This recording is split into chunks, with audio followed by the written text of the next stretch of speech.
por acaso você trava na hora de escrever a redação porque você não sabe nem o que, nem como escrever a primeira linha da introdução, e muito menos o restante da introdução?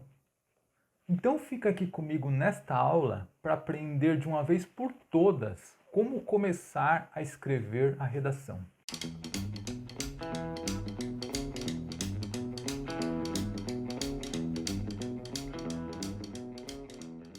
Se você está chegando aqui pela primeira vez, eu sou o professor João Matos, sou especialista em redação e nesse canal eu ensino técnicas aprofundadas de redação. Aqui você não tem explicações rasas, conceitos rasteiros, não. Aqui você tem técnicas aprofundadas de redação e se você quer mesmo aprender redação de verdade, então você está no lugar certo.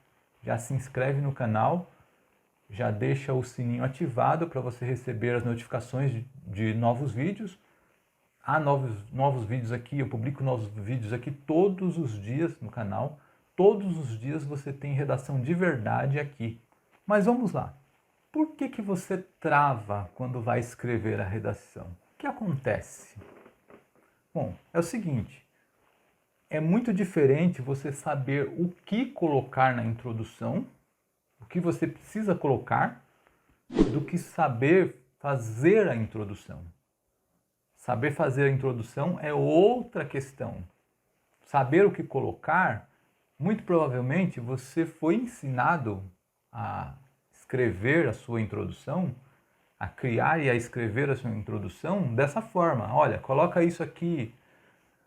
Coloca essa frase aqui para introduzir, coloca esse filme, coloca essa música, coloca essa passagem histórica, coloca aí o raio do artigo 5º da Constituição. Provavelmente você foi ensinado dessa forma. Só que você precisa, antes de tudo, compreender a estrutura da introdução.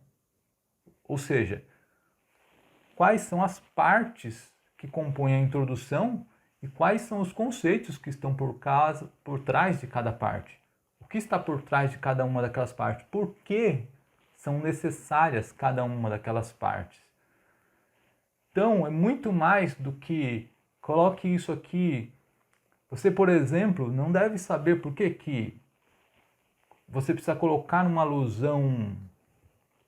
alusão histórica na introdução. Muito provavelmente não foi ensinado para você por que você precisa fazer isso. Apresentar repertório já na introdução, como dizem por aí, você muito provavelmente não sabe, ou se sabe, ou às vezes acha que sabe, mas não sabe por que precisa fazer isso na introdução. Será que é só para apresentar o tema que você faz isso? Então é o que você vai ver nessa aula aqui. Você vai entender a estrutura e cada parte e o que está por trás ali, quais são os conceitos, o porquê de cada parte. Como que você faz introdução hoje? Que estratégia que você usa para escrever a sua introdução? Quais são as suas dificuldades na introdução? Já deixa aqui nos comentários, que eu quero saber quais são essas dificuldades que você tem, quais as estratégias, como que você escreve a sua introdução hoje. Bom, que papel que a introdução desempenha? Ou seja, por que a introdução? Por que tem introdução? Só porque a professora disse que tem que ter introdução? Só porque faz parte da estrutura do texto dissertativo? Bom, é um pouco mais que isso. O que se ensina por aí? Que a introdução é o quê? É para falar do tema. E ainda dizem assim, ó, você tem que já trazer um repertório de preferência legitimado. O que o Enem chama de repertório legitimado é aquele repertório que é fundamentado em alguma área do saber. Ou seja, que não é da cabeça de quem está escrevendo. Alguma área do saber traz aquelas informações. Pode ser história, pode ser literatura, pode ser filosofia. É isso que o Enem chama de repertório legitimado. Tá, mas por quê? Se você não sabe por que da introdução, para que serve a introdução, então você não sabe por que precisa colocar um repertório lá. Você não sabe. Simplesmente disseram para você, coloque e pronto. Só que a função da introdução não é argumentar, não é sustentar nenhuma ideia ainda. Ela tem outra função. Portanto, essa história de repertório legitimado na introdução, isso não faz o menor sentido. O manual do INEP não fala isso. Você tem que ter isso no desenvolvimento da redação, não na introdução. A introdução não tem esse papel. Não tem esse papel de já começar a argumentar. Não, ela tem outra função. Por isso que é útil você saber qual é a função da introdução para você saber o que você pode ou não colocar lá. Não só fazer porque mandaram, só porque disseram que é assim. Não, você tem que saber o porquê que você está fazendo isso. Esse é o caminho natural do aprendizado. Então, tem basicamente 3 funções a introdução. 3 funções. A primeira é a que você já deve saber, que é apresentar o tema. Você vai apresentar ao leitor, que majoritariamente, no seu caso, vai ser o avaliador, você vai apresentar o tema para ele. Você está falando sobre o tema. Primeira razão. Segunda é, que aspecto desse tema que você vai abordar? Que aspecto? Essa é a segunda função. Porque, veja, cada pessoa que escreve a redação, cada candidato da banca pode apresentar um aspecto diferente. Todos vão falar sobre o mesmo tema, mas nem todos vão falar sobre o mesmo aspecto. E você já vai já entender o que é esse aspecto, eu já vou chegar lá. Por enquanto, deixa eu só falar qual é o papel que a introdução desempenha. E a terceira é que razões você vai apresentar para sustentar a existência desse aspecto. O porquê desses aspectos. Desse aspecto que você vai trabalhar, na verdade, mais especificamente. Então, você tem essas 3 funções, basicamente. Agora, o que é esse aspecto? Todos vão falar do mesmo tema, porém, o aspecto que você vai falar é você que vai escolher. Esse aspecto é mais uma restrição que você coloca ao tema. E veja, o tema da redação, ele já é uma restrição do assunto. Você tem um assunto ali que é mais amplo, e aí a banca ela faz um recorte daquele assunto e traz um tema, certo? Vamos lá. Publicidade infantil. A publicidade infantil em questão no Brasil. Publicidade, assunto, infantil em questão no Brasil, tema. Um funilamento do assunto publicidade. Agora, você vai falar sobre um determinado problema dentro daquele tema. E ao procurar um problema, você vai restringir ainda mais o tema. Então, esse aspecto que você vai abordar ali, que você vai apresentar na sua introdução, que é o problema da redação, o problema que você vai encontrar no tema, ele é mais um afunilamento do tema. E esse afunilamento ele é diferente para cada pessoa. Cada pessoa vai falar de um problema dentro do tema. Às vezes pode acontecer de se falar do mesmo problema. Mas, em geral, não é determinado já qual, não é fixo, não é pré-determinado qual é o problema que você vai ter que abordar. Você pode falar de qualquer problema dentro do tema. Então, resumo, para que serve? Falando em linhas gerais, para que serve a introdução? É para orientar o leitor sobre o que será dito. Então, de uma forma geral, tudo isso que eu falei aqui, apresentar o tema, mostrar que aspecto do tema eu vou falar, mostrar quais as razões eu vou apresentar para sustentar esse aspecto, tudo isso, resumindo em linhas gerais, é o quê? Orientar o leitor sobre o que será dito. Basicamente, essa é a função. Bom, se a função é de orientar e ainda não é de argumentar, então eu não preciso trazer desse repertório legitimado. Não preciso disso. Você pode trazer qualquer sustentação que você queira ali, independente de ser legitimado ou não, não faz diferença na introdução. Isso faz diferença no desenvolvimento. Na introdução não faz diferença isso. Bom, mas só que A introdução ela tem uma função bônus. E essa função bônus beneficia quem? Quem escreve. Que é, da mesma forma que ele serve para guiar o leitor sobre o que será dito, serve para guiar quem escreve, você. Por quê? Porque a introdução, a tese da introdução, que fica na introdução, ela vai guiar o que você vai escrever. Ela funciona como se fosse o quê? Um volante, o volante do carro que guia, o leme do navio. Então, o leme do navio serve para guiar não só os passageiros, como a tripulação. Todos vão ser guiados. A mesma coisa é a introdução. Quando você escreve ali uma tese na introdução, você orienta o leitor e se orienta por aquilo, para você não sair daquilo que você colocou na tese.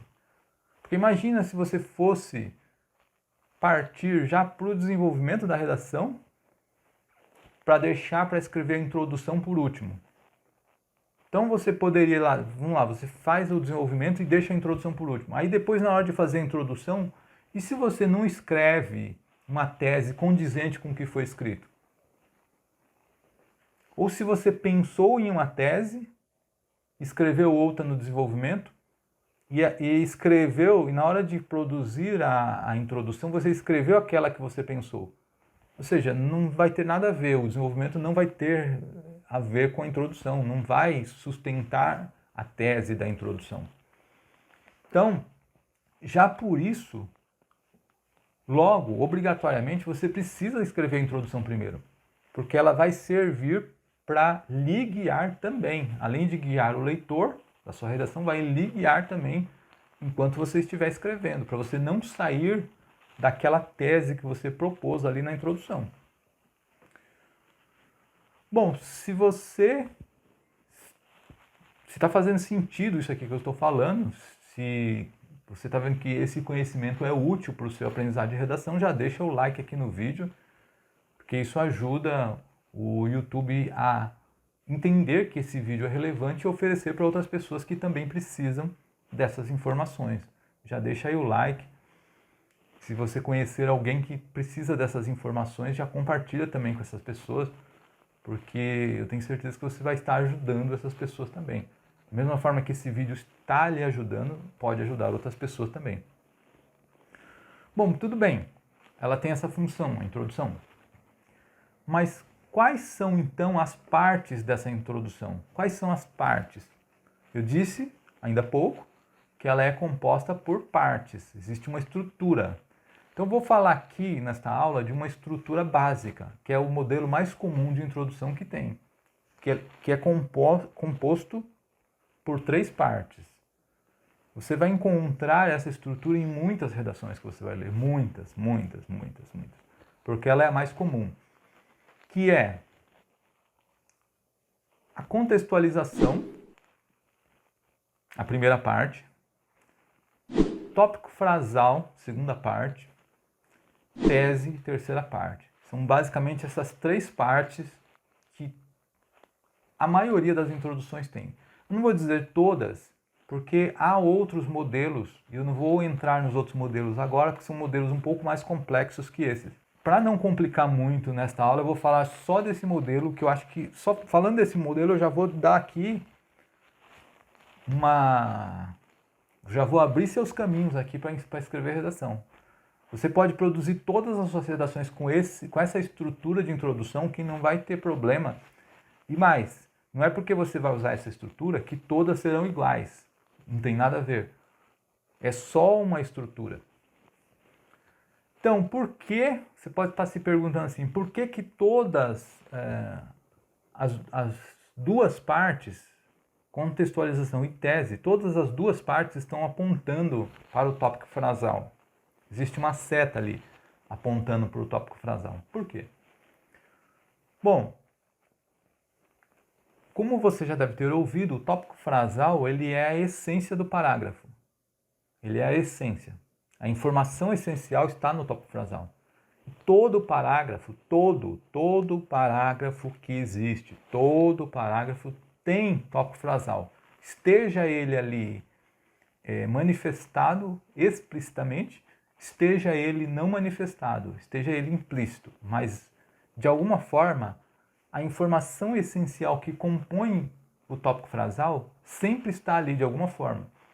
Na introdução não é diferente.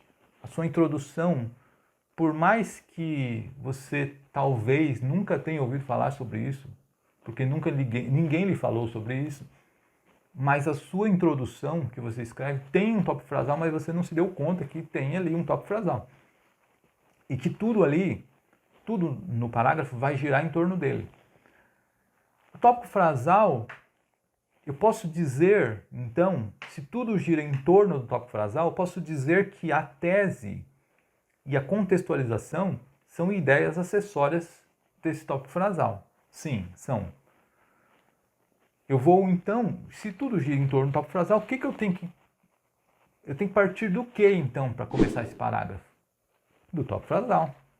Porque tudo vai girar em torno dele.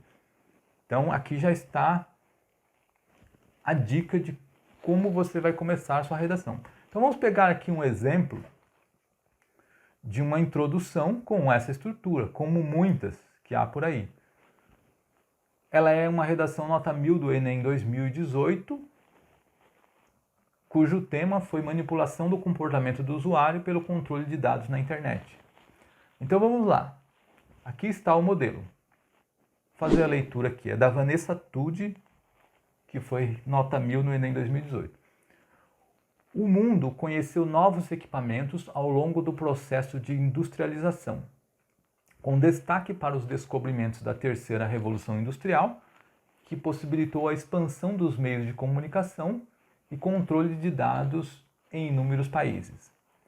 Entretanto, as ferramentas recém-descobertas foram utilizadas de forma inadequada, como, por exemplo, durante a Era Vargas. Com efeito, a má utilização dessas tecnologias contribui com uma manipulação comportamental dos usuários, que se desenvolve devido não só à falta de informação popular, como também à negligência governamental. Bom, aqui estão as partes dessa introdução. Aqui, até países, aqui, ó, eu tenho a contextualização. Então, começa lá, em um mundo conheceu novos equipamentos, termina lá em países. Ali está a contextualização, primeira parte. Entretanto, começa o tópico frasal. Só que se engana você, se você achar que o tópico frasal morre aqui, ó, no ponto. Não, ele não morre aí, ele continua no período seguinte. Ó. Com efeito, a má utilização dessas tecnologias contribui com a manipulação comportamental dos usuários. Vai até usuários. E, depois de usuários, começa em que, aqui, ó, que se desenvolve devido não só à falta de informação popular, como também à negligência governamental. Aqui está a tese. Você pode estar se perguntando assim, olha, mas o tópico frasal não tinha que estar só em um período? E essas partes não deveria cada uma estar em um período? Não.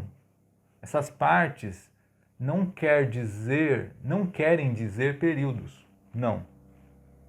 Essas partes elas podem ser compostas por mais de um período. Não tem regra para isso. O que tem é o quê?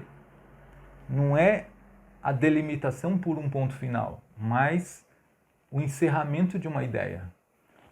Veja que aqui na contextualização a ideia foi fechada. Ela falou ali ó, que ao longo do tempo surgiram novos equipamentos por causa do processo de industrialização. Aí citou como exemplo a terceira revolução, e aí falou o que trouxe de avanço. Fechou a ideia. Cujos avanços foram o quê? Expansão dos meios de comunicação e controle de dados de inúmeros países. Fechou a ideia. Aqui começou uma nova ideia. Entretanto, as ferramentas recém-descobertas foram utilizadas de forma inadequada. Como, por exemplo, aí cita até um exemplo de uso inadequado. Foi durante a Era Vargas. continua falando de um problema.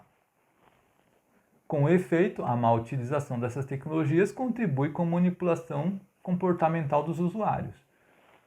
Aqui fechou outra ideia, porque aqui ela fechou um problema a partir do tema. E aqui começou o que ela vai sustentar, quais as razões que ela apresenta para esse problema. Que esse problema ele se desenvolve devido ao quê? A falta de informação popular, como também a negligência comportamental. Então você está percebendo que essas partes da introdução elas não estão enclausuradas, presas dentro de um período? Não, elas não estão. Elas estão encerradas, delimitadas por ideias. Qual ideia que cada parte traz? Isso é importante você saber. Não se prenda a períodos, não. Você pode estar se perguntando assim, mas espera aí, você me falou de uma estrutura fixa. Não é exatamente fixa, há outras estruturas, mas eu falei de uma estrutura comum, que é contextualização, tópico frasal e tese. Mas quantas formas existem? Estruturas são poucas. Eu poderia, por exemplo, é que eu não vou falar dessa estrutura aqui, mas trazer a tese e o tópico frasal de uma forma implícita. Poderia trazer de uma forma implícita, não citá-los diretamente, só que eu não vou trazer esse modelo aqui, eu vou tratar deste modelo que eu mostrei agora. Mas dentro dessa estrutura, as variações são inúmeras. São inúmeras. Por quê? Porque a estrutura é a mesma, mas a roupagem que você vai dar para essa estrutura é diferente. É diferente. Na contextualização, ela ali trouxe, não sei se você percebeu nesse modelo que eu apresentei agora, que eu mostrei agora, ela trouxe ali ela fez um confronto entre o desenvolvimento de tecnologias no passado e o desenvolvimento de tecnologias hoje. As diferenças, né? Que no passado controlava-se os dados, hoje está se usando de uma forma inadequada. Então ela fez um confronto. Você poderia apresentar essa introdução ali, essa contextualização de inúmeras outras formas. Então a estrutura pode ser fixa, a roupagem é diferente. É como acontece, aqui abrindo um parênteses, nos filmes de Hollywood. Você já percebeu isso? Já percebeu que os filmes de Hollywood, eles têm todos a mesma estrutura? A chamada jornada do herói, você já deve ter ouvido falar disso. Que todos, de alguma forma, seguem a mesma estrutura. Sempre existe uma pessoa que ela acaba se tornando o herói por quem o telespectador se identifica, que é uma pessoa comum. E daqui a pouco ele é chamado para uma aventura. E daqui a pouco ele resiste a ir para essa aventura, ele se recusa. Daqui a pouco ele encontra um mentor que ensina para ele alguma coisa que vai fazer a diferença. Você percebeu que todos têm essa estrutura. Acontece isso no Matrix. Pega lá o personagem principal, Neo. Ele segue. O que muda é o quê? É só a história. O lugar onde eles estão. Pega ali o William Wallace do Coração Valente. Pega o Harry Potter. Pega o Luke Skywalker do Guerra nas Estrelas. Todos passam por essa jornada. Muda o quê? O ambiente. Um é no espaço, o outro é no campo de batalha, o outro é na escola de bruxos, o outro é num programa de computador. A estrutura é a mesma, a roupagem é diferente. É o que acontece na introdução. Você pode fazer ali inúmeras maneiras, você pode utilizar inúmeras maneiras de começar ali aquela contextualização, mas a estrutura vai continuar sendo igual. Contextualização, tópico frasal, tese. Bom, então eu vou falar agora de cada parte para você entender melhor a função de cada parte. Qual o papel delas? Por que de ser de cada uma? A contextualização, vamos começar por ela, por exemplo. Contextualização, ela tem a função de colocar o tema dentro de um contexto. Por isso esse nome, contextualização. Vou pegar o tema e vou colocá-lo dentro de uma situação. É o que eu chamo do papel dela de uma puxada de conversa com o leitor. Ela vai apresentar o tema ao leitor, mas ela vai ter uma carona ali, um jeitão de puxada de conversa com o leitor. Mas para que isso? É um pretexto para eu introduzir o meu problema. Então, pretexto, qual é o pretexto? Eu apresento o tema primeiro na contextualização, coloco dentro de uma situação, e aí, para quê? Para eu chegar no problema para o meu leitor. O que não acontece em uma conversa informal, por exemplo. Às vezes você conhece uma pessoa, você vai falar de um problema para ela, às vezes você entra direto no problema. Na introdução da redação, há regras. Você não pode fazer isso. Primeiro você precisa contextualizar para depois chegar no problema. E o que é exatamente essa contextualização? Colocar dentro de uma situação. Imagina-se o seguinte, ó. A palavra prego. Pensa na palavra prego. A palavra prego, fora de qualquer situação textual, uma palavra solta, ela é o quê? Uma palavra, só uma palavra. Na lista de dicionário lá, se você pegar o dicionário, vai estar lá prego, haste metálica, com cabeça, com a ponta fina, usada para prender objetos. Bom, ali é só uma palavra fora de contexto no dicionário, mas a partir do momento que você pega aquela palavra e coloca numa frase, ela automaticamente, uma frase, ou seja, uma ideia que tenha sentido, automaticamente ela entra num contexto. Ela sai de uma situação de descontexto, descontextualizada, e entra numa situação de contexto. Se eu digo assim, por exemplo, ó, se o prego for golpeado sem força necessária, não entra na madeira. Pronto, peguei o prego, coloquei dentro de uma situação. Coloquei dentro de uma circunstância. Por exemplo, existe a circunstância aí de condição para que uma ação aconteça. Então, se essa condição for satisfeita, essa ação vai acontecer. Se ela não for satisfeita, essa ação não vai acontecer. Ele não vai entrar na madeira se ele não for golpeado com a força necessária, a condição.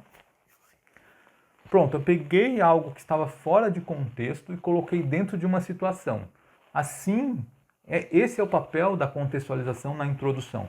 Você vai pegar um tema que está fora de contexto, é só um tema, vai colocá-lo dentro de uma situação para quê? Para que o leitor se familiarize com o que você vai falar. Para você ter um pretexto para chegar no problema. Agora observa aqui, mas não é de qualquer forma que é feito isso. A contextualização é um pretexto para você chegar no problema, que vai estar adiante no tópico frasal. Só que ela é feita em forma de funil, não sei se você já percebeu. É feita em forma de funil. Se a gente pegar aqui o exemplo que nós acabamos de ver aí da candidata do Enem que tirou nota 1000, ela citou primeiro, para entrar no tema, ela falou sobre, para entrar na questão das ferramentas recém-descobertas, que é uma alusão à internet, que é uma forma de se referir à internet, e tecnologias, que ela cita mais embaixo. Primeiro ela falou de novos equipamentos. Olha lá, o mundo conheceu novos equipamentos ao longo do processo de industrialização. Ela está se referindo claramente aí à imprensa de Gutenberg. O mundo conheceu novos equipamentos, com destaque para os descobrimentos da terceira revolução industrial, que possibilitou a expansão do quê? Meios de comunicação. Quer dizer, aquelas ferramentas recém-descobertas que se referem à internet, elas são meios de comunicação. Elas são vem ali dos meios de comunicação, dos novos equipamentos. Então, quer dizer, ela falou de uma forma mais abrangente do tema, falou de forma parcial, de uma forma mais abrangente, termos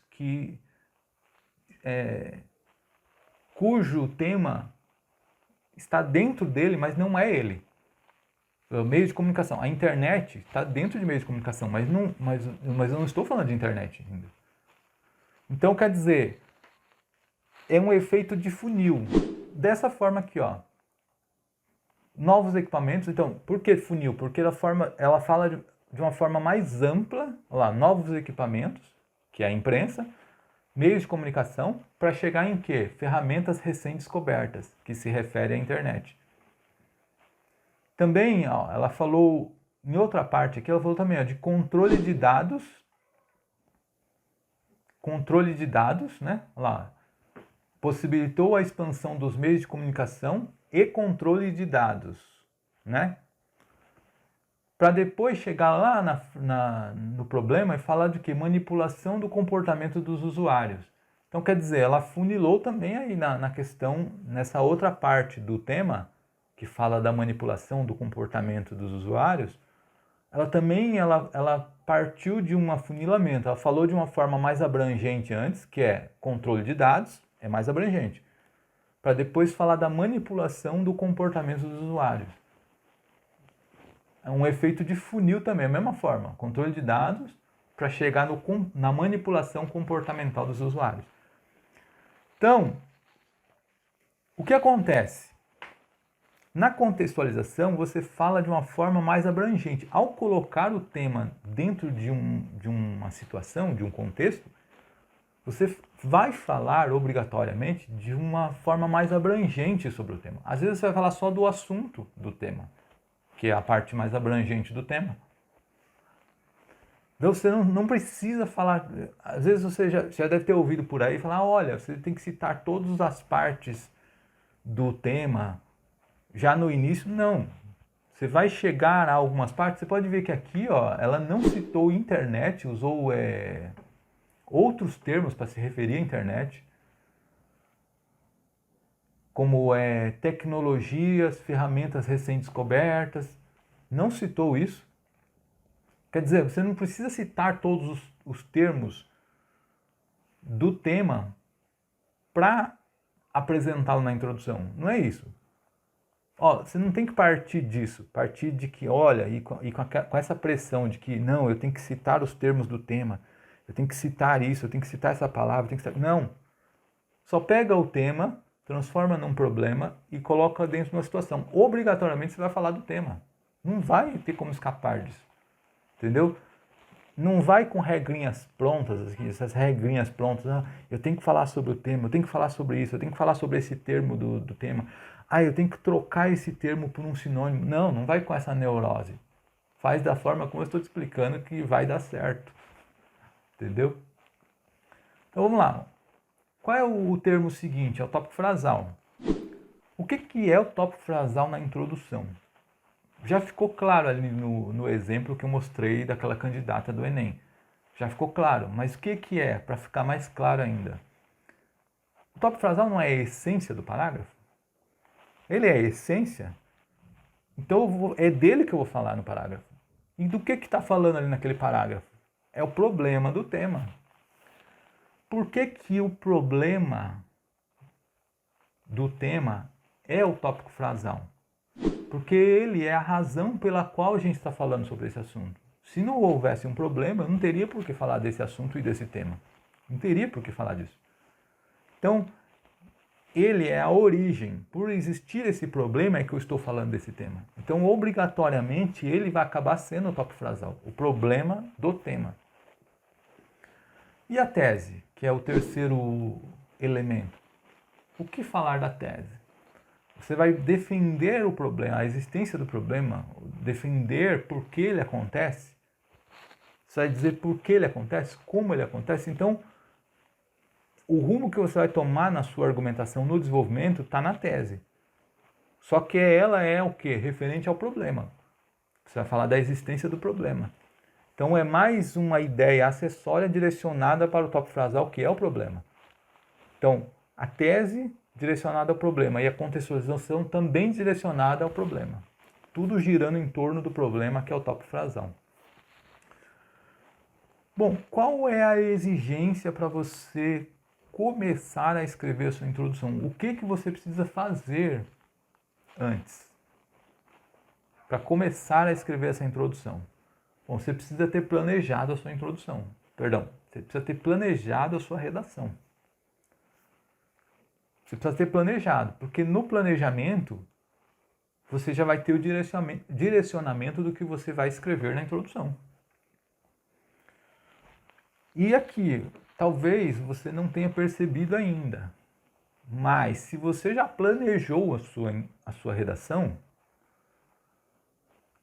esse negócio de, tô travado, é porque você não parou para pensar ainda que, ao planejar, você já escreveu metade da sua introdução. Você parou para pensar nisso? Porque se o tópico frasal é o problema e a tese é as razões que serão apresentadas para sustentar aquele problema, então você já tem ali o tópico frasal e a tese já escrita. Só falta a contextualização. Só falta isso. Mas antes você tem que ter, no mínimo, já planejado o texto, planejado o problema, chegado a um problema e planejado a tese. Já precisa estar com isso nas mãos para poder partir para a sua introdução, para escrever a sua introdução. Eu não vou explicar aqui nessa aula como você chegar ao problema e como desenvolver a tese. Por quê? Porque eu já tenho uma aula completa aqui no canal somente fazendo isso, somente explicando como chegar ao problema e como, a partir do problema, chegar à tese. Eu já tem uma aula completa que é complementar a essa aula aqui. Então, se você quiser saber com detalhes como fazer isso, vai numa playlist que eu vou deixar aqui no final, uma playlist de aulas completas. No final do vídeo vai aparecer lá, playlist de aulas completas. Você clica nela e procura lá como fazer a tese. Vai estar tudo lá. Mas só para dar uma luz aqui, só para dar um caminho, você vai procurar um problema a partir do tema e transformar esse problema em pergunta, e ao responder essas perguntas você vai chegar na sua tese. Só para dar uma luz aqui, tá? Então aqui eu vou fazer a minha tese, a minha introdução, vou fazer a minha introdução aqui, só que eu vou usar o mesmo problema e tese que eu desenvolvi nessa aula que eu acabei de citar. O problema e a tese que eu usei lá, que eu desenvolvi lá naquela aula, eu vou usar aqui, que era do Enem 2020, cujo tema é o estigma associado às doenças mentais na sociedade brasileira. Trabalhei com 2 temas lá naquela aula e esse foi um deles. Então eu vou pegar esse tema novamente, vou pegar o problema que eu fiz lá naquela aula e a tese que eu fiz lá naquela aula. O problema foi o seguinte: estigmar pessoas portadoras de doenças mentais prejudica a convivência social. Esse foi o problema que eu criei lá naquela aula. E a tese que eu criei lá foi: a visão que se tem das dificuldades consideradas doenças mentais, além de promover a diminuição de pessoas com essas enfermidades, ainda cria barreiras que impedem o convívio em harmonia entre elas e a sociedade. Então essa foi a tese que eu desenvolvi lá naquela aula. Então eu vou partir desse problema e dessa tese para começar a escrever a minha introdução. Então, como eu disse, seu ponto de partida é o tópico frasal. Então o seu ponto de partida é o seu problema. Então o meu ponto de partida é o meu problema aqui. Estigmatizar pessoas portadoras de doenças mentais prejudica a convivência social. Esse é o meu ponto de partida. Então, o que eu tenho que fazer a partir daí? Eu preciso trazer embasamentos para sustentar esse problema. É simples. Não preciso ficar pensando ali, eu vou trazer uma alusão para encaixar na minha redação, eu vou trazer uma citação de um filósofo, uma citação de um sociólogo. Você carregar essas coisas na cabeça, você sabe por que você decora tudo isso aí e não usa nem 1% do que você decora? Exatamente por isso, porque não se encaixa todas as situações, não se encaixa. De repente você decorou aí o artigo 5º da Constituição para colocar na sua introdução porque serve para qualquer tema, mas aí vem o Enem aí um ano e surpreende, traz um tema aí completamente diferente, completamente fora da curva e você se quebra. Então não é trazer algo pronto e tentar encaixar a ideia que você vai chegar. Não, parte da sua ideia. Aí você pode estar pensando assim, mas e se eu não, na hora eu não tiver nenhuma citação, nenhuma alusão histórica? Parte para outra estratégia. Pensa em um dado, pensa em um exemplo, pensa em uma ilustração, pensa em um confronto que você pode fazer, igual essa candidata fez, confrontou uma situação do passado, como que era no passado, quando começaram-se a se desenvolver os meios de comunicação e como é hoje, qual a diferença? Hoje há manipulação. Lá, antes existia controle de dados, mas não a manipulação como é feita aqui, hoje em dia. Ela fez um confronto. Alguma forma você vai arrumar baseada nos seus conhecimentos. Não precisa você trazer coisas decoradas que você muitas vezes não vai usar. Então vamos lá. Eu vou trazer aqui na minha contextualização uma evidência. A evidência ela pode ser uma ilustração, pode ser uma citação, ou seja, um testemunho autorizado na forma de citação ou de paráfrase. Pode ser um fato, trazer um fato real. Pode ser um dado estatístico, que é um fato na forma numérica. E pode ser um exemplo, que é o que eu vou usar aqui. Eu vou trazer um exemplo para colocar, para mostrar como estigmatizar pessoas portadoras de doenças mentais prejudica a convivência social. Eu vou trazer um exemplo para mostrar isso. E como que eu cheguei ao meu exemplo? Através da pergunta, que exemplo demonstra isso? Isso o quê? Que exemplo demonstra que estigmatizar pessoas portadoras de doenças mentais prejudica a convivência social? Que exemplo? Então eu pensei no seguinte exemplo, eu pensei no filme Uma Mente Brilhante. Lá existia um personagem que ele era brilhante, ele era um gênio, só que ele começou a ser visto de uma forma meio negativa. Começaram a enxergá-lo como uma pessoa louca porque ele desenvolveu uma esquizofrenia. Então eu usei esse exemplo. E a minha introdução ficou da seguinte forma. Todo o brilhantismo do cérebro privilegiado de um matemático e professor acadêmico, personagem central do filme Uma Mente Brilhante, foi esvaziado por uma esquizofrenia, manifestada quando sua carreira já estava consolidada, que o levava a ter alucinações, a falar sozinho nas ruas e a ser visto como louco. Qual ocorre com grande parte das pessoas com distúrbios mentais, sua presença, outrora vista como enriquecedora, passou a ser indesejada. Tal estigma no Brasil não é diferente. A visão que se tem das dificuldades consideradas doenças mentais, além de promover a diminuição de pessoas com essas enfermidades, ainda cria barreiras que impedem o convívio em harmonia entre elas e a sociedade. Bom, você viu aqui que eu trouxe o meu exemplo e eu fiz questão aqui de propósito de não citar o nome do personagem. Por quê? Por que eu não citei o nome do personagem? E você viu que deu certo. Olha, eu só falei assim, a personagem central do filme Uma Mente Brilhante. Por que eu não citei? Para mostrar para você que você não precisa decorar o que não é necessário.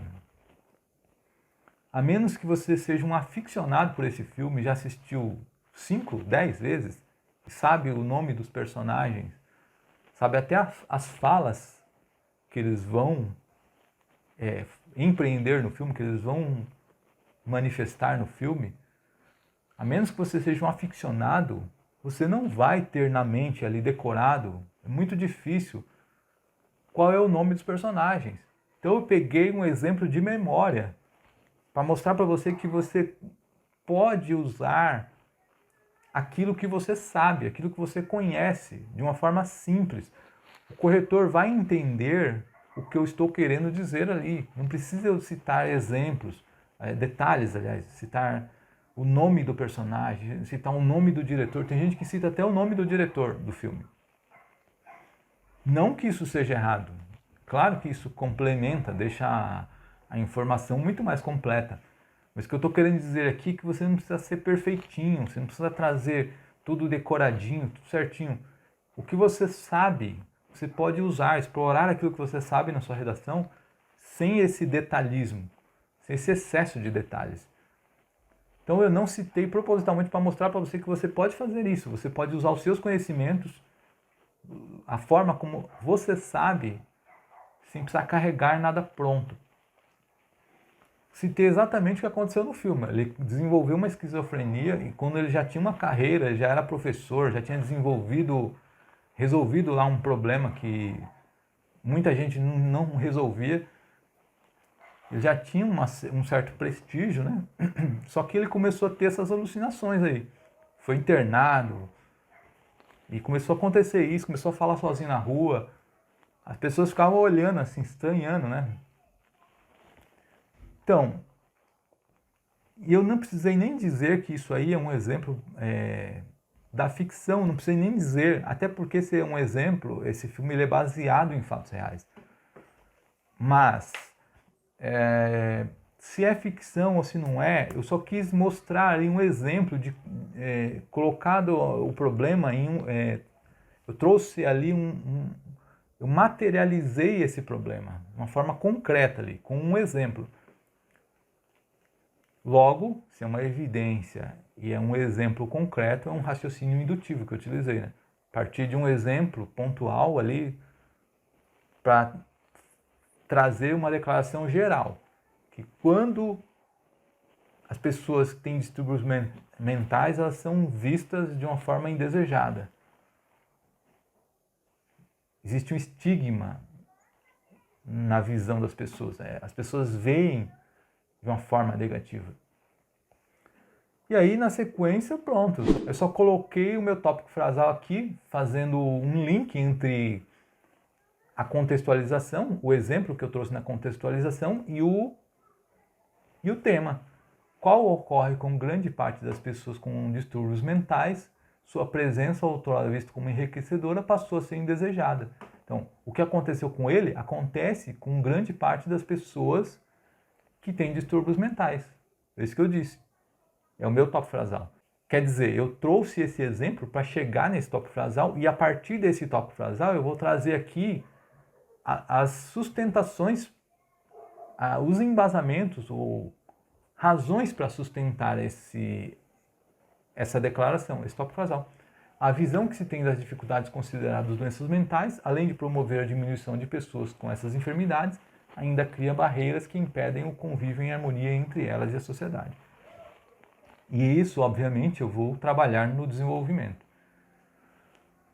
Bom, aqui está a minha introdução, você viu, sem segredo, não tem por que travar na introdução. Se você souber qual é o papel de cada uma das partes e souber o que você pode colocar em cada uma das partes, não tem segredo.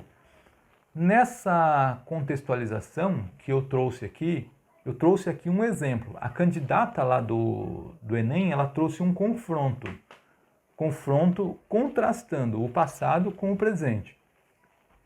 Você pode trazer outras formas, outros embasamentos, outros tipos de embasamentos para começar essa introdução. Esses embasamentos, óbvio, direcionado ao seu tópico frasal, que é o problema da redação, problema do tema. Então, quer dizer, eu poderia muito bem trazer uma ilustração aí, que é um exemplo mais alongado, eu poderia ali me estender mais um pouco, como o candidato Lucas Felp fez, acho que foi até nesse mesmo ano aí do Enem, se eu não me engano. Ele falou do ano do filme, ele falou do livro 1984, Ele usou quase toda a introdução para falar sobre isso, para depois, no final, linkar com o tema e com a sua tese. Quer dizer, se eu fizesse um exemplo um pouquinho mais alongado, eu traria ali uma ilustração. Beleza. Poderia trazer um testemunho autorizado na forma de uma citação ou de uma paráfrase. Trazer ali algum autor falando sobre a doença mental. Poderia. Poderia trazer um fato que aconteceu. Um fato. Apesar que esse exemplo aqui do filme, ele também pode ser visto de alguma forma como um fato. Por ele ter sido se baseado em fatos reais, eu posso enxergar isso como um fato também. Mas eu considero mais como um exemplo, porque da mesma forma que eu disse ali no problema, que as pessoas são vistas de uma forma indesejada, da mesma forma aconteceu com o personagem, da mesma forma. Então eu considero mais como um exemplo, mas poderia ser enxergado como um fato. Eu poderia pegar um fato da vida real mesmo, uma notícia que eu li, que uma pessoa com um distúrbio mental foi tratada mal, por exemplo, ou foi, por exemplo, não foi bem recebida em um estabelecimento, sei lá, eu estou aqui inventando, né, claro. Trazer um fato, tudo isso são evidências. Poderia trazer um dado estatístico para colocar ali. Você viu que eu vou trazendo outros tipos de embasamentos, eu vou mudando ali a roupagem, mas a estrutura continua a mesma. Tudo ali é uma contextualização do tema. Poderia fazer um confronto, como ela fez, a candidata do Enem, ela confrontou contrastando. Eu poderia confrontar comparando uma situação semelhante.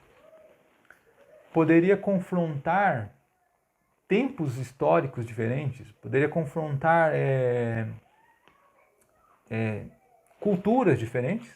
Uma cultura acontece assim, outra cultura acontece de outra forma, mas no Brasil, ou confrontar até o Brasil com outra cultura para já chegar no meu problema. Poderia trazer uma definição ali no começo, definir doença mental, definir estigma, que é um termo chave ali no tema. Poderia trazer uma definição. Poderia trazer uma definição em forma de divisão, se o tema assim permitisse, né? Se ele tivesse mais de uma parte, mais de um aspecto, por exemplo, poderia dividir esses em algumas partes. Olha, estigma se refere a isso, e a isso, e a isso. Um exemplo, né? Só a forma de você entender aqui. Poderia trazer uma analogia, como eu já trouxe numa aula em que eu desenvolvi uma redação argumentativa, eu trouxe uma analogia. Eu fiz uma analogia entre a situação do Titanic, que tinha incompatível quantidade de botes salva-vidas para a quantidade da tripulação e dos passageiros, com o sistema de saúde atual, que não reserva leitos suficientes para o número de enfermos que a pandemia do Covid trouxe. Analogia. Tá vendo? Vai contando aí as formas diferentes como você poderia fazer essa introdução. Quer dizer, a estrutura é preservada. Agora, o conteúdo ali da estrutura é que vai mudando. Eu poderia trazer ali uma refutação, por exemplo, poderia trazer o que alguém diz sobre distúrbio mental para contradizer no meu problema, para dizer, só que não é bem assim que acontece, tal. Poderia trazer uma causa e uma consequência, por exemplo. Quer dizer, tem inúmeras formas. Há inúmeras formas. Se eu fosse falar aqui de cada uma dessas formas, cada uma aqui dá uma aula, só cada uma dessas. Então, o que eu quero deixar aqui nessa aula é que você, conhecendo com mais profundidade cada uma das partes da introdução e para que elas servem, você pode aplicar isso a qualquer tema. Você vai com mais consciência para escrever e aplicar isso em qualquer tema. Usar essa estrutura em qualquer tema. Isso que eu quero deixar aqui. Se essa aula foi proveitosa para você, se ela foi útil, já compartilha com alguém que você conhece. Eu espero que a gente se veja numa próxima aula, se Deus quiser. Até mais.